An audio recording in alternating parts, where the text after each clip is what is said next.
आज प्रशिक्षण सत्र के चौथे दिन हम आपको बताएंगे कि वार्ड क्रियान्वयन एवं प्रबंधन समिति क्या होती है, इसे कैसे गठन किया जाता है, इसका कार्यकाल कितने दिनों का होता है और फिर इसके क्या कार्य होते हैं, इससे आपको क्या सहायता मिलती है। तो देखिए, प्रत्येक वार्ड में चूंकि आप वार्ड सदस्य हैं तो आप वार्ड के पदेन अध्यक्ष हैं और प्रत्येक वार्ड में वार्ड सदस्य की अध्यक्षता में एक वार्ड क्रियान्वयन एवं प्रबंधन समिति का गठन किया जाता है। क्यों किया जाता है? तो जब आप वार्ड सभा बुलाते हैं तो आपके वार्ड में 150, 200, 300, 400 लोग इकट्ठे हो जाते हैं और ऐसी परिस्थिति में एक बड़े जगह की आवश्यकता होती है और सभी लोग जब कुछ कहना शुरू करते हैं तो उसमें कभी कभी हंगामेदार स्थिति बन जाती है और उस हंगामेदार स्थिति में कार्य नहीं हो पाता है। जब आप काम करने चलेंगे तो सारे लोगों से पूछिएगा कि यह काम होना चाहिए, तो कुछ लोग कहेंगे होना चाहिए, कुछ लोग कहेंगे नहीं होना चाहिए। बार बार यह हंगामा उत्पन्न होगी तो और बार बार उतने लोगों को बैठने की व्यवस्था नहीं हो पाएगी। इसके लिए क्रियान्वयन समिति बनाई जाती है और वह समिति छोटी सी समिति बनाई जाती है। इसके लिए, इसके गठन के लिए सरकार ने जो निर्देश दिया है उस निर्देश के अनुसार हमें मात्र 7 सदस्यों की यह समिति बनानी है। इन 7 सदस्यों में 2 सदस्य ऐसे हैं जो पहले से ही चुने गए हैं, निर्वाचित प्रतिनिधि हैं। जैसे आप वार्ड सदस्य हैं तो आप एक उसके पदेन अध्यक्ष हैं और आपके वार्ड में जो पंच होंगे वो पदेन सदस्य होंगे। तो ये 2 सदस्य जो है, एक अध्यक्ष और एक सदस्य, ये 2 तो पहले से ही चयनित किए गए हैं, इनको कोई नहीं हटा सकता है, इसलिए ये 2 सदस्य रहेंगे। इसके अलावा 5 और सदस्यों का चयन करना है और यह जो चयन होगा 5 सदस्यों का, ये चयन वार्ड सभा में होगा। वार्ड सभा में आपके वार्ड के उपस्थित लोगों के द्वारा किया जाएगा। इन सदस्यों का कार्यकाल मात्र 2 वर्षों का होता है। कुछ लोग नहीं जानते होंगे तो ऐसा समझते होंगे कि वार्ड क्रियान्वयन प्रबंधन समिति और वार्ड सचिव का कार्यकाल 5 वर्षों का होता है या 3 वर्षों का होता है, किंतु ऐसी कोई बात नहीं है। इसका कार्यकाल मात्र 2 वर्षों का होता है। अगर 2 वर्षों के अंतराल में आपको ऐसा महसूस हो कि हमारे वार्ड की यह क्रियान्वयन समिति अच्छे तरह से काम नहीं कर रही है और हमारा सचिव जो है वह बार बार अरंगा लगा रहा है काम करने पर, या फिर चेक नहीं काट रहा है, चेक पर हस्ताक्षर नहीं कर रहा है, यह तो अरंगा ही हुआ, कोई रजिस्टर छुपा लेता है, कोई दे नहीं रहा है, तो ऐसी परिस्थिति में हर 2 साल में आप एक वार्ड सभा का बैठक कराकर और नई कार्यकारिणी समिति अर्थात नई वार्ड क्रियान्वयन एवं प्रबंधन समिति का गठन करेंगे, नए सदस्यों का चुनाव करेंगे और नए सचिव को का भी चुनाव कर सकते हैं। ये आपके ऊपर निर्भर करता है।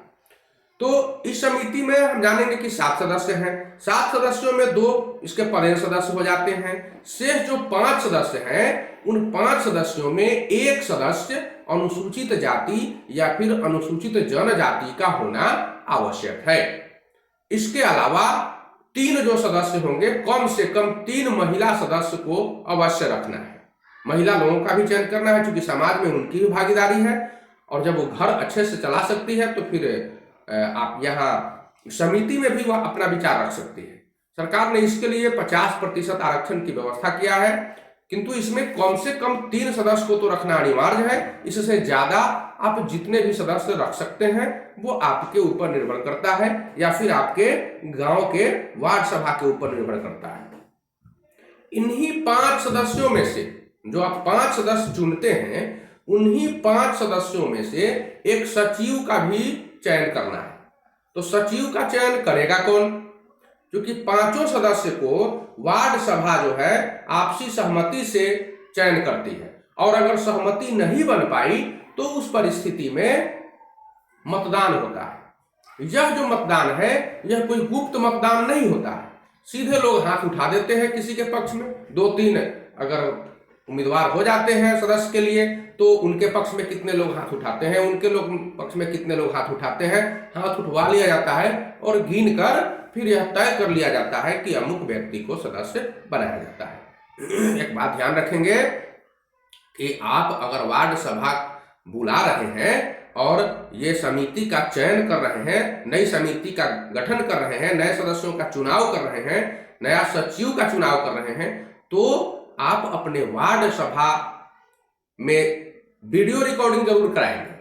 क्योंकि वीडियो रिकॉर्डिंग से क्या होता है कि गड़बड़ी होने की संभावना बिल्कुल नहीं होती है। और जो लोग भी पहले से सोच कर आते हैं कि हम इसमें विरोध करेंगे, हंगामा करेंगे, झगड़ा करेंगे, झंझट करेंगे, मारपीट करेंगे, तो जैसे ही वो वीडियो रिकॉर्डिंग की बात होती है वो व्यक्ति साइड हो जाता है, अलग हो जाता है और आपके वार्ड सभा में वह हंगामा नहीं कर पाएगा। जो सोच कर भी आता है ऐसा वो काम नहीं कर पाएगा।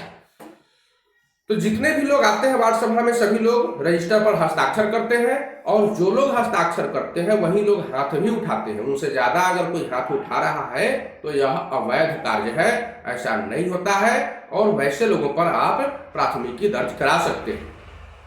तो इसी तरह से हम लोग वार्ड सभा करते हैं और वार्ड सभा में हम लोग नए कार्यकारिणी का गठन करते हैं, नया सदस्य और नए सचिव का चुनाव करते हैं। तो कभी कभी मारपीट हो जाया करती है, लेकिन उससे परेशान नहीं होना चाहिए।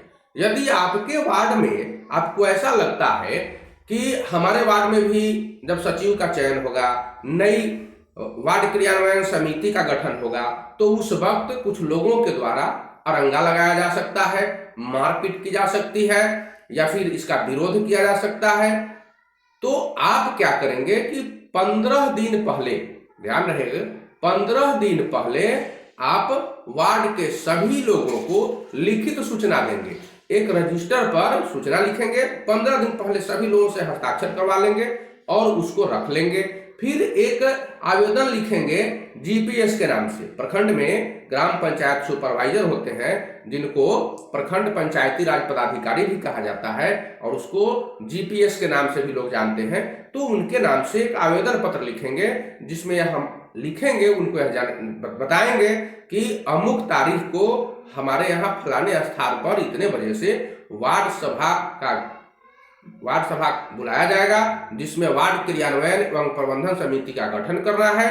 तो उस दिन आप अपने स्तर से अपनी उपस्थिति सुनिश्चित करें अथवा प्रखंड स्तर से किसी प्रतिनिधि को उस सभा में भेजें। इससे क्या होगा कि आपके ऊपर जो लांछन लगना होगा वह लांछन नहीं लग पाएगा।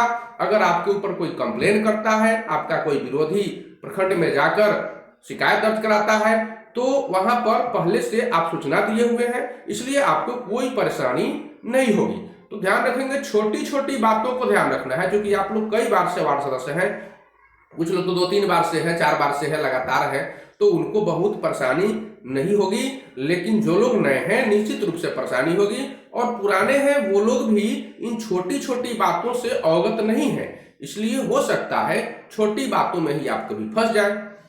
साथ ही साथ एक प्रति उस सूचना की आप नजदीकी थाना में भी उपस्थित दे देंगे और देने के बाद उसकी पावती यानी रिसीविंग भी ले लेंगे। थाना वाले रिसीविंग देने से कतराते हैं, नहीं भी देते हैं। अगर न दें तो थाना अध्यक्ष जो है, थाना प्रभारी, उनके मोबाइल नंबर को व्हाट्सएप नंबर बनाया जाता है। सरकार का यह आदेश है कि थाना प्रभारी के मोबाइल नंबर को ही सरकारी नंबर को व्हाट्सएप बनाया जाता है। तो आप उनके व्हाट्सएप पर फोटो खींचकर जरूर डाल दें।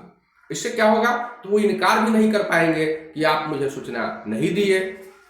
बहुत सारे तरीकों से सूचना दिया जा सकता है। या फिर अगर कोई रिसीविंग नहीं देना चाहे तो आप रजिस्टर्ड डाक से यानी रजिस्ट्री कर देंगे उनके नाम से, उनके पते पर थाना के नाम से भी रजिस्ट्री कर दीजिए, साथ साथ आप प्रखंड के नाम से भी रजिस्ट्री कर दीजिए, प्रखंड पंचायती राज पदाधिकारी के नाम से। तो आप इसमें बिल्कुल भी नहीं फंसेंगे। फंसता कोई कब है, जब उसका कागज कमजोर होता है। मुंह से कोई नहीं फंसता है। मौखिक बातें छोड़ दीजिए, अब आपको जो भी काम करना है वह कागज पर करना है और कागज आपका सही है तो आप कभी भी नहीं फंस सकते। तो आपको बढ़िया अगर काम करना है, खूब अच्छा काम करना है, तो निश्चित रूप से आप यह प्रयास करें कि प्रत्येक वार्ड सभा का वीडियो रिकॉर्डिंग जरूर कराइए। इससे आपके जो वार्ड सभा होगी उसमें असामाजिक तत्वों का जमावड़ा नहीं होगा और कोई भी व्यक्ति हल्ला हंगामा नहीं कर सकता है। मुझे आशा है कि आपको इससे बहुत अधिक लाभ होगा और आप अपने वार्ड में वार्ड क्रियान्वयन और प्रबंधन समिति का गठन कर पाएंगे। साथ ही साथ ये वार्ड सभा कैसे बुलाई जाती है इसके बारे में भी आप समझ गए होंगे। धन्यवाद। इसके बाद फिर अगले दिन।